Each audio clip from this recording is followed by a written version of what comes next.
বর্তমানে আমাদের যা কিছু অনুসন্ধান করার ইচ্ছা হয় সেটা আমরা গুগলকে গিয়ে সার্চ করি।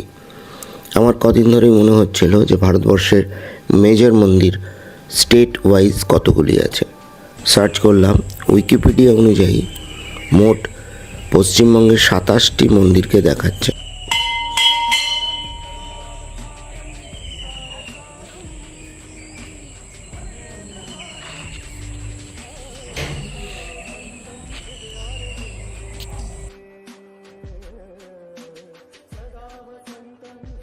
বীরভূম জেলার যে 3টি মন্দিরের কথা বলা রয়েছে, 1 বক্রেশ্বর, 2 তারাপীঠ এবং তৃতীয় যেটি সেটি হচ্ছে ফুল্লরা মায়ের মন্দির। কঙ্কালীতলার কথা এখানে উল্লেখ নেই, কিন্তু বীরভূমের প্রতিটি গ্রামে অনেক সুন্দর সুন্দর মন্দির আছে।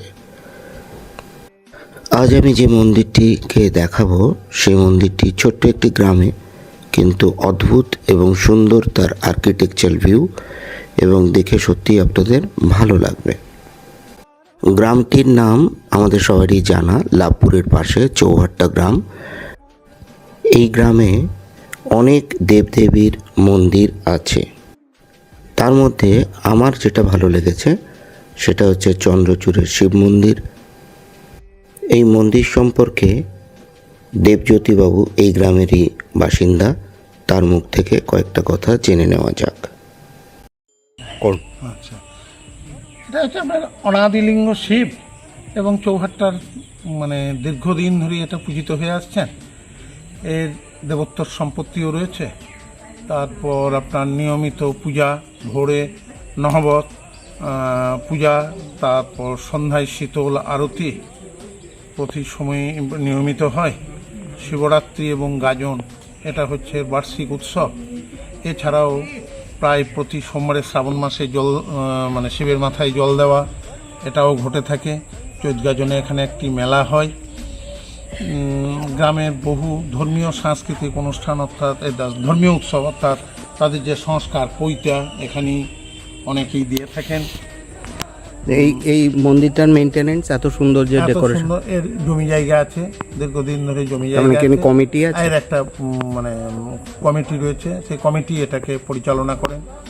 তাদের তত্ত্বাবধানে মেন উৎসব কখন হয়? মেন উৎসব হচ্ছে আপনার ওই চৈত্র মাসের গাজনে, শিব সংক্রান্তি, চৈত্র সংক্রান্তি, এবং বহু ভক্তের সমাগম হয়। একটা ছোট্ট মেলা হয়, বান ফোড়া হয়।